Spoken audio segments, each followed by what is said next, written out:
A manhã despertava em Baker Street, envolta por uma névoa baixa que serpenteava pelas ruas encharcadas, trazendo consigo uma sensação de quietude e mistério. As fachadas cinzentas dos prédios pareciam dissolver-se na bruma, como se a própria cidade hesitasse em revelar seus segredos. No ar pairava o leve aroma de carvão queimado das lareiras próximas, misturado ao perfume sutil de chá recém-preparado que subia do andar de baixo como um convite silencioso.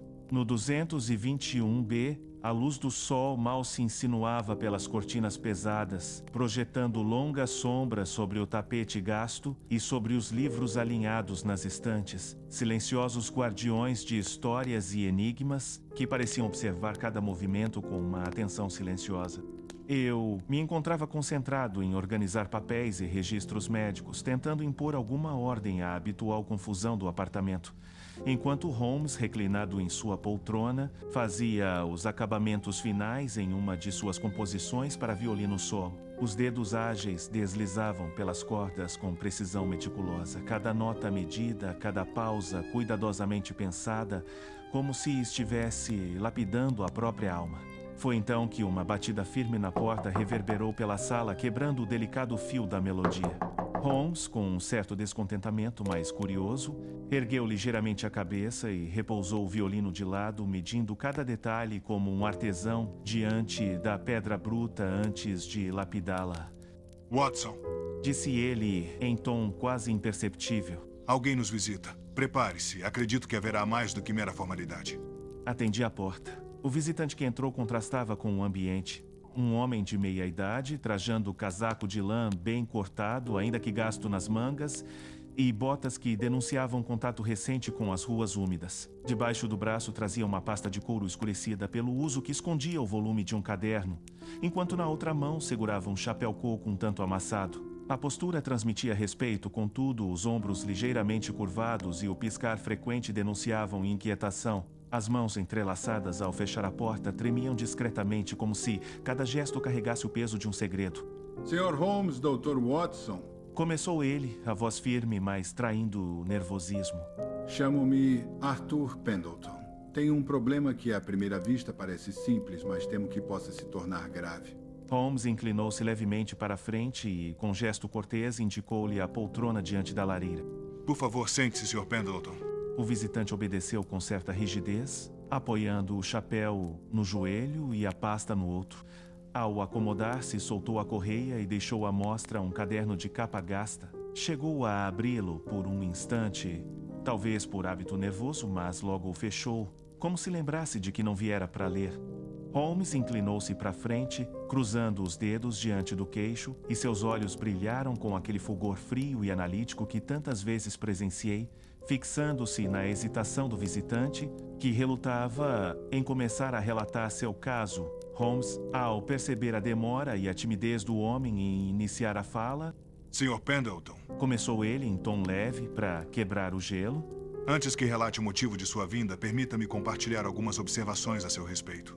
Vejo que o senhor traz consigo uma certa ansiedade, embora lute para ocultá-la. Sua contenção o honra, mas a atenção é clara. Essa ansiedade não é de quem vem por mera curiosidade. Hoje saiu de casa após cumprir deveres que não podia adiar, tomando ruas menos movimentadas para não chamar atenção. O senhor chegou movido por necessidade, por algo que exige racionalidade e precisão. O visitante arqueou as sobrancelhas ainda em silêncio, enquanto Holmes continuava, implacável. Vejo um homem habituado a organizar informações complexas, equilibrando um trabalho de lógica rigorosa com atividades de delicadeza e paciência. O senhor é advogado habituado a lidar com cláusulas densas e busca, no silêncio das horas, a harmonia que só a arte proporciona. Antes de vir até aqui, dedicou-se a um de seus passatempos de minúcia e estética, provavelmente aquarela. O senhor é um homem divorciado, mas disciplinado e estratégico em suas escolhas. Eu, que já presenciara cenas semelhantes, não pude deixar de sorrir discretamente com essa revelação. A surpresa do cliente era quase uma repetição de tantas outras, embora sempre com uma nota de incredulidade particular. Espere um momento, comentou Pendleton com voz agitada e expressões de desconfiança. Você andou me seguindo? Holmes sorriu levemente, quase sem som. Meu caro, não vejo sentido em tal indagação. E mesmo se eu o tivesse seguido, teria informações muito mais substanciais do que o mero estado de seu humor e atividades recentes. Ora, Holmes, é natural que o cavalheiro suspeite.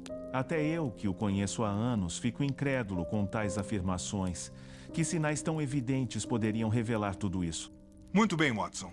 Já que nosso amigo está inclinado a crer em espionagem, vejamos se consigo tranquilizá-lo com simples fatos. Holmes ergueu o indicador no ar, como um professor prestes a explicar um teorema. Sr. Pendleton, notei que não usa aliança atualmente, embora haja marcas recentes no dedo anelar esquerdo, indicações de que já usou uma. Isso sugere mudanças pessoais recentes, um rompimento conjugal. Além disso, o vinco em seus joelhos indica longas horas sentado, provavelmente em ambiente de escritório. O caderno que traz, com cantos gastos e marcações meticulosas, revela o hábito de registrar dados complexos. E a letra minúscula e organizada que pude entrever quando o senhor o abriu há pouco é típica de quem lida com cláusulas legais, o que denuncia sua profissão. Sua mão direita também exibe calos entre o polegar e o indicador, compatíveis com o uso constante de caneta tinteiro. Em suas mãos há vestígios de tinta azul, não de caneta, mas de aquarela. É trabalho recente, ainda mal lavado. E como descobriu sobre minha trajetória até aqui? Comentou Pendleton, desconfiado. É muito simples e óbvio. Nas suas botas há marcas de lama seca nas laterais, mas apenas na parte traseira, que não se encontra nas ruas mais centrais de Londres neste período chuvoso. O senhor percorreu caminhos menos frequentados, ruas secundárias, talvez até becos para vir até aqui. E o horário de sua chegada, pouco depois das 10, não é aleatório. Revela que aguardou encerrar compromissos pessoais e profissionais antes de vir até aqui, a julgar pelo estado de seu cabelo. O cabelo? Que tem de errado com ele? Comentei. Pendleton ergueu o olhar, fixando-o em mim e em Sherlock, e levou a mão ao próprio cabelo com um gesto quase automático, como se buscasse inconscientemente detectar algum desvio da ordem que tanto prezava. Nada de errado, meu caro Watson, comentou Sherlock. Ele foi cuidadosamente penteado logo pela manhã. O aspecto ainda controlado indica o uso de pomada ou óleo, mas podem ser vistos pequenos fragmentos do produto em seu pescoço, que denunciam um imprevisto matinal e a pressa na aplicação. Um homem organizado e disciplinado como nosso cliente não faz nada às pressas nem em cima da hora, o que confirma o imprevisto. Se tivesse sido aplicado com calma pouco antes de sair, o cabelo estaria úmido, uniforme e rígido. Ademais, o leve assanhamento que observo denuncia que o tempo decorrido desde a aplicação matinal já começara a afetar o penteado, mesmo considerando que o vento está praticamente ausente hoje e que o uso do chapéu normalmente não altera o aspecto do cabelo. Reparei que o Sr. Pendleton transparecia a mesma incredulidade e fascínio que eu demonstrava quando conheci Holmes. Sherlock, aspirando o cachimbo, se virou para o cliente e continuou. Por fim, Sr. Pendleton, a sua impaciência ao bater a porta e o modo como segura o chapéu revelam sua ansiedade. O tecido está deformado por repetidos apertos, e apenas os dedos nervosos de alguém em constante expectativa poderiam produzir tal desgaste em tão pouco tempo. O homem olhou instintivamente para o chapéu como se o objeto fosse agora cúmplice de uma traição. Sua gravata mal ajustada e os ombros tensos não condizem com a sua natural sobriedade, são sinais claros de pressa. Portanto, sua ansiedade contida não vem apenas do problema que o trouxe aqui, mas de toda a cadeia de decisões cuidadosas que o conduziu a nós neste momento. Pendleton estava de boca semiaberta, recostando-se na poltrona, agora menos desconfiado. Um leve sorriso resignado surgiu em seu rosto. Impressionante. Não admira que seja o detetive consultor mais comentado de Londres, Sr. Holmes. Holmes apenas inclinou a cabeça, aceitando o comentário como mera constatação. Eu, por minha vez, não pude deixar de pensar, como tantas vezes antes, no quanto suas deduções pareciam bruxaria, embora eu soubesse que não passavam de lógica aplicada com observação desumana. Holmes ergueu a sobrancelha com uma ponta de ironia e comentou: Então diga-me, Sr. Pendleton, que motivo teria um cavalheiro de sua posição para atravessar Londres como um fugitivo envergonhado da própria sombra? Mas por que faria eu isso? Perguntou quase num sussurro. Holmes inclinou-se para a frente, os olhos faiscando de interesse. Justamente o que me intriga, senhor. Um homem ansioso que prefere caminhos discretos e ao mesmo tempo não deseja parecer secreto demais. Isso revela alguém envolvido em questões delicadas que teme tanto ser observado quanto ser julgado. Vi o rosto do cavalheiro contrair-se, como se atingido por um dardo invisível. Holmes não tirava dele os olhos, e por um instante o silêncio da sala pesou como chumbo. O silêncio que se seguiu foi breve, até que o próprio cliente, vencido pela clareza das explicações, resolveu avançar ao ponto. Sr. Holmes, começou ele, a voz agora embargada, como se o peso do segredo fosse insuportável. Não vim aqui por causa de minha profissão ou hobbies. Venho porque temo por minha própria sanidade. Ele respirou fundo e prosseguiu. Durante os últimos 7 dias, ao amanhecer, encontrei minha casa transformada de maneira inexplicável. Objetos rearranjados, pincéis molhados, aquarelas secando no cavalete, quadros que reconheço como meus, mas dos quais não tenho memória alguma.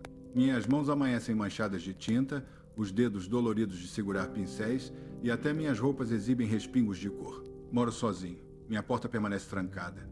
Ninguém mais possui a chave. Não há sinais de arrombamento nem passos alheios.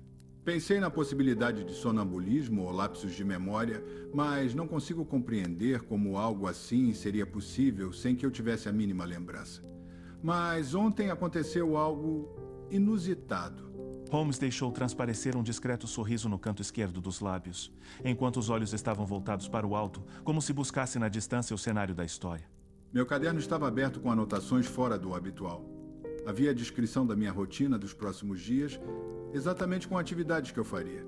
Mas não costumo organizar a semana toda em detalhes, mas apenas o dia seguinte.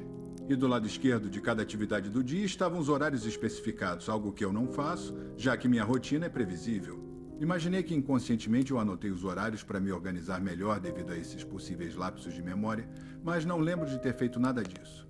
Não tive dúvidas de que era a minha assinatura, pois a forma como estava escrito e planejado era exatamente como eu faria. Interessante, continue. Mas o que me intrigou foi o que ocorreu hoje. Li o jornal pela manhã e vi que a Safira de Seringapatam fora roubada do Museu Britânico nessa madrugada. Enquanto me arrumava para começar minha rotina, vi uma caixa estranha em meu armário. Abria e lá estava ela, a Safira roubada. Por um instante paralisei e tive um ataque de pânico. Não pude acreditar no que vi. Escondi a joia juntamente com a caixa e segui apressadamente para meus deveres. Não tendo outra alternativa, decidi vir aqui. Todos os sinais da minha casa insinuam que passei a noite desperto, mas juro que dormi profundamente. Começo a temer que esteja perdendo a razão, Sr. Holmes. A Safira de Seringapatam? Isto é realmente grave, comentei. Sherlock inclinou-se e, com um olhar vibrante de entusiasmo, estendeu a mão em direção ao caderno do homem. Fascinante! Murmurou ele enquanto folheava o caderno entregue pelo visitante. Não se preocupe, Sr. Pendleton. Vamos resolver isso. Ouçam. A caligrafia nestas páginas tem algo suspeito. Há uma hesitação nos traços e a pressão é irregular. E mais. Apontou o dedo indicador para o cliente. Os resquícios de manchas de tinta nos dedos e roupas não se distribuem de maneira natural. Há concentração em pontos específicos como se fossem aplicadas deliberadamente. Ele inclinou-se para Pendleton. Diga-me, senhor, qual o seu hábito antes de se deitar? Algum tipo de refeição em particular? Sim. Sempre tomo uma pequena porção de chá e pão com manteiga cerca de 30 minutos antes de me recolher. Respondeu Pendleton. É minha rotina há anos. O que isso tem a ver com o caso? Holmes fechou o caderno lentamente, os olhos penetrantes fixos no cliente. Tudo a ver. Há um padrão previsível, constante. O senhor não está ficando louco, Sr. Pendleton. Na verdade, um falsário poderia aproveitar-se dessa rotina para administrar um sedativo de efeito retardado nos ingredientes de sua bebida, que só começa a agir após determinado tempo da ingestão. Assim, o senhor adormece naturalmente, sem notar nada, e permanece profundamente inconsciente enquanto o criminoso entra, manipula os objetos, escreve nas páginas e deixa as provas em suas mãos e roupas, saindo antes que perceba. Eu franzi a testa. Um plano engenhoso. Mas como provar com certeza de que há um intruso? A polícia não se convencerá apenas com suposições rasas. Neste momento, ouviram-se passos familiares subindo as escadas. Era a Sra. Hudson trazendo uma bandeja com um bule fumegante e 3 xícaras de chá. Ela entrou com a compostura habitual, sorrindo discretamente. Sr. Holmes, Sr. Watson, acredito que um chá será um excelente complemento para esta manhã fria. Holmes assentiu com um leve sorriso. Obrigado, Sra. Hudson. Poderia servir também ao nosso visitante? Falando em chá, murmurei discretamente. Com a destreza de sempre, a Sra. Hudson serviu o chá para cada um de nós e Holmes retomou a palavra, com olhos atentos às chamas da lareira. Como eu falei anteriormente, há sinais sutis que permitem a detecção do ardil. O caderno, a distribuição das manchas, até mesmo a cadência da escrita artificial, tudo isso revela a mão de um falsário. Holmes examinou o caderno com atenção renovada, passando por cada página, cada borrão, cada linha hesitante. Note, Watson. Disse ele apontando para uma sequência de palavras traçadas sobre grafite pré-existente. A caligrafia tenta imitar a do Sr. Pendleton, mas repare nas pequenas vacilações. Curvas abruptas onde deveriam ser suaves, pausas onde em sua escrita usual não existem. O falsário conhece o estilo, mas não a mente que o produz. Enquanto Holmes continuava com o relato, vi que a Sra. Hudson deixava a bandeja na mesa enquanto lançava olhares perdidos para nós 3, franzindo discretamente a testa, como se o idioma e os conceitos que pairavam no ar lhe fossem totalmente indecifráveis, e retirou-se silenciosamente do apartamento. Holmes continuou, erguendo agora o olhar para Pendleton. As manchas de tinta em suas mãos não são fruto de trabalho noturno inconsciente, mas deliberadamente aplicadas, como já mencionei. Observe. Elas concentram-se nas pontas dos dedos e nos pulsos, exatamente onde um simulador de escrita faria contato. Holmes, como explicar os dedos doloridos logo pela manhã? Sherlock já ia se pronunciar quando acrescentei. Entendi. O criminoso usou algum tipo de ferramenta especial para manter os dedos presos à caneta. Observe as leves marcas quase imperceptíveis no dorso dos dedos indicador e polegar. Claramente foram pressionados com força por algum objeto. Sherlock ergueu levemente a sobrancelha como quem não esperava tal engenhosidade vinda de mim. Elementar, caro Watson. Disse ele. O criminoso usou uma ferramenta com material amortecedor que não causasse dor nem marcas muito evidentes no dorso dos dedos. Mas esqueceu-se de que a pressão contínua durante várias noites pode deixar sinais, mesmo que quase imperceptíveis. Então não fui eu! Murmurou Pendleton, aliviado por não ter perdido a razão, mas ainda inquieto por estar nas mãos de um criminoso noturno. Exato. Confirmou Holmes. Mas há mais. O senhor costuma escrever sua rotina em forma de texto narrativo, em apenas um parágrafo. Porém, na página que corresponde ao dia de hoje, quinta-feira, e aos dias seguintes, ela aparece em formato de lista. Observe os horários de cada atividade. Alguns não terminam em 0, o que é incomum para quem planeja horários como 8h30, 9 horas. Repare que, normalmente, todos os horários apresentam um 0, seja no começo, meio ou final. O que temos aqui, meus amigos, é uma cifra Ottendorff. Cifra Ottendorff? Interrompi confuso. Do que se trata? Holmes lançou um olhar rápido para o cliente que, embora calado, parecia já familiarizado com o assunto. Watson, a cifra Ottendorff é um sistema de decodificação em que números indicam a posição de letras em um texto. 3 números identificam uma única letra. O primeiro representa a linha do texto, o segundo, a palavra dessa linha, e o terceiro, a letra dentro dessa palavra.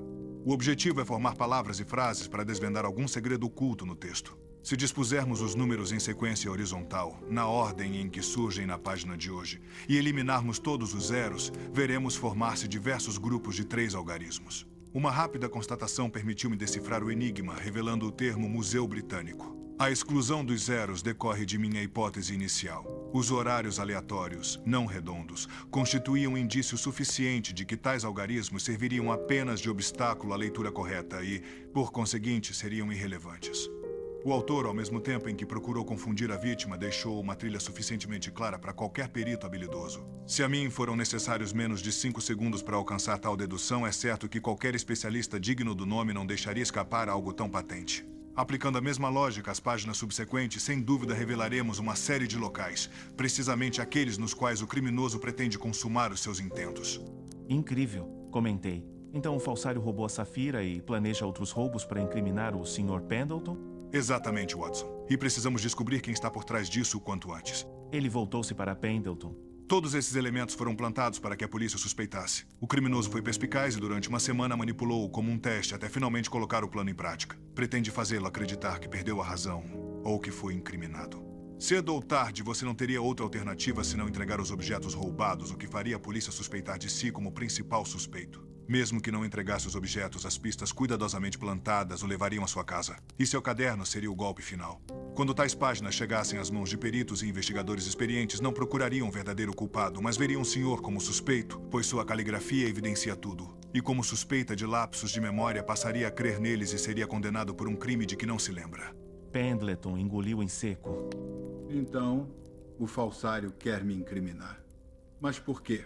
Holmes inclinou-se para frente, apoiando os cotovelos nos joelhos. Pela precisão do ardil, creio firmemente tratar-se de alguém do seu círculo profissional. Um homem que o conhece intimamente, com acesso à sua casa e à sua rotina. Um colega que compreende a linguagem nativa de um advogado experiente, tornando óbvia a capacidade de adulterar informações e acrescentar o que desejar em seu caderno. É alguém para quem um incidente aparentemente banal trouxe grande prejuízo pessoal. Alguém movido por vingança, manipulando não apenas os fatos, mas a percepção do senhor. Por que acredita que seja vingança, Holmes? Indaguei. Sempre é por vingança, caro Watson. Não existe força mais corrosiva no ser humano que a motive a tais extremos. Holmes recostou-se, cruzando as mãos sobre o caderno. Agora, Sr. Pendleton, quem em seu círculo social seria capaz de algo assim? Pendleton refletiu por instantes, franzindo o senho. Lembro-me de um antigo colega de trabalho, Henry Faulkner, com quem estudei artes sob a orientação do mesmo professor. Em certa ocasião, ele próprio falou-me sobre a existência e a origem dessa cifra, mostrando-se bastante conhecedor de códigos e enigmas. Atualmente, Henry trabalha na área jurídica, mas seu hobby artístico nos uniu no passado. Ele é filho de um promotor alemão que se casou com uma britânica. Nasceu na Inglaterra, mas foi educado com rigor pelo pai, que também possuía experiência em operações secretas para o governo. No passado, continuou Pendleton, franzindo levemente o cem. Eu havia assumido a responsabilidade de revisar um contrato para um cliente em comum. Era um trabalho aparentemente trivial, apenas alguns ajustes de linguagem e pequenas cláusulas de rotina. No entanto, ao fazer algumas alterações que considerei meramente estilísticas, acabei invalidando uma proposta importante que Henry pretendia apresentar a um investidor estrangeiro. Não houve má fé nem intenção de prejudicá-lo. Foi apenas um descuido, um erro que parecia insignificante na hora. Mas a consequência foi que a proposta dele perdeu toda a força e o investimento não se concretizou. Jamais imaginei que aquilo pudesse gerar qualquer ressentimento, mas agora começo a temer que tenha sido o estopim. Poderia ser ele? Holmes limitou-se a um leve aceno, sem emitir qualquer conclusão definitiva. É possível. Considerando que a cifra Ottendorf foi inventada na Alemanha, é natural que ele a conheça. Considere também que, se foi educado com rigor pelo próprio pai, há grande probabilidade de ter aprendido o suficiente para agir de maneira discreta e habilidosa. Mas há mais. Existe ainda a hipótese de cúmplices, pois não é tarefa trivial manipular o interior de sua residência e, ao mesmo tempo, executar um furto de tal natureza.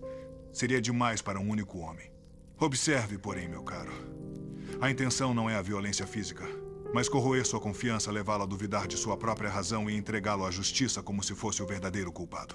Eis o âmago da vingança. Eu, ainda admirado, comentei. É notável, Holmes. Ele não apenas arquitetou cada detalhe, mas também explorou a confiança do homem em sua própria mente. Holmes soltou uma leve fumaça azulada do cachimbo e replicou. Precisamente, meu caro Watson. O maior crime, às vezes, não é o roubo ou a violência, mas a usurpação da mente. Manipular a percepção de um homem é roubar-lhe algo mais precioso que ouro, a certeza de si mesmo. Então, o que faremos, Sr. Holmes? Perguntou Pendleton. Holmes ergueu os olhos, fitando Pendleton com intensidade. Meu caro Sr. Pendleton, não será necessário mover um músculo para resolver este problema. O mistério já se solucionou, e sua própria revelação foi a peça final do quebra-cabeça. O plano pode ser executado por você com segurança e atenção. Pendleton franziu o senho, surpreso. Quer que eu faça isso sozinho? Mas e se o falsário perceber algo? Holmes sorriu levemente, confiante. Exatamente por isso, Sr. Pendleton. Se eu ou Watson o acompanhássemos, poderíamos chamar a atenção do criminoso caso ele esteja seguindo-o. Assim, a operação se tornaria arriscada e o plano poderia falhar. Você irá sozinho, mantendo a discrição, e o que acontecerá durante a noite será conduzido com a perícia da polícia sob a supervisão do inspetor Lestrade. Sua função é simples, permanecer calmo e relatar exatamente o que discutimos para ele, sem tentar interferir por conta própria. Ele dará conta do trabalho que para nós seria trivial. Inspetor Lestrade? Holmes respondeu com naturalidade. Lestrade é o responsável por operações de campo. Ele sabe conduzir a polícia com discrição. Não espere dele deduções complicadas, isso é comigo. Mas na execução prática do plano, ele é suficiente. Seu papel será apenas receber seu relato detalhado e agir sem alarde. Eu, franzindo a testa, não pude deixar de comentar. Mas, Holmes, Lestrade ficará com todos os créditos. Holmes soltou uma leve fumaça azulada do cachimbo, sorrindo com certo desdém. Ah, meu caro Watson. A lógica, a dedução, a descoberta do ardil do criminoso. Isso é meu trabalho. A captura grosseira, o esforço físico ou a execução do flagrante pode ficar para Lestrade e sua equipe. Não me preocupo com créditos. Embora, como sabe, dependa de recursos para meu sustento, neste caso não haverá cobrança. O desafio apresentado foi intelectualmente estimulante, mas não tão complexo a ponto de justificar uma recompensa. Já me sinto recompensado apenas pelo prazer de desvendar o mistério e compreender aquilo que escapa à percepção comum. O resto é mera consequência. Holmes voltou sua atenção a Pendleton. Ao sair daqui, siga com cuidado até este endereço. Disse, entregando um pequeno cartão retangular com o endereço do inspetor Lestrade. Chegando lá, entregue este cartão a ele. Isso fará com que ele confie em cada palavra que você proferir. Conte tudo o que conversamos. A rotina noturna, a possibilidade do sedativo, a suspeita de manipulação, o roubo, os códigos e todos os detalhes que possam orientar Lestrade. Ele conduzirá a operação com discrição e precisão, garantindo que o falsário seja pego sem perceber a armadilha. Pendleton assentiu, assimilando o plano. Muito obrigado, Sr. Holmes. Seguirei exatamente como instruído. Ele se despediu de Holmes e de mim com um firme aperto de mão, ainda surpreso com a engenhosidade do plano, mas confiante na execução. Holmes então se recostou na poltrona, olhos fixos no fogo da lareira e murmurou, quase para mim. Watson, a mente humana é ao mesmo tempo nosso maior tesouro e a mais cruel das armadilhas. Guardamos nela memórias e sonhos, mas quando deixamos que outros conheçam demais, ela pode se voltar contra nós. Hoje, somos vulneráveis não apenas a ladrões de matéria, mas a ladrões de percepção. Aqueles que manipulam nossas certezas e nos fazem duvidar de nós mesmos. 2 dias depois, recebi uma carta de Lestrade com boas notícias. Dr. Watson, o plano correu conforme esperado. O falsário foi capturado sem perceber que estava sob observação. Confirmamos tratar-se do antigo colega de seu cliente. Além disso, descobrimos que Henry Faulkner mantinha uma quadrilha a seu serviço. Foram eles que executaram o roubo da Esmeralda. A mesma quadrilha foi apanhada em flagrante no Christie's Auction House, quando tentavam subtrair uma relíquia rara em exposição temporária. O Sr. Pendleton está a salvo. Sua rotina permanece inalterada e sua saúde mental não sofreu abalo. Cada etapa da operação foi concluída com precisão. Desde a entrada do intruso até a intervenção final da polícia, tudo ocorreu de forma discreta e eficiente, exatamente como previa o Sr. Holmes. Com estima, G. Lestrade. Assim terminou mais um daqueles episódios em que a engenhosidade de Holmes revelou-se não apenas útil à lei, mas indispensável à preservação da razão humana. Ao recordar os fatos, não pude deixar de admirar uma vez mais o alcance quase sobre-humano de sua mente.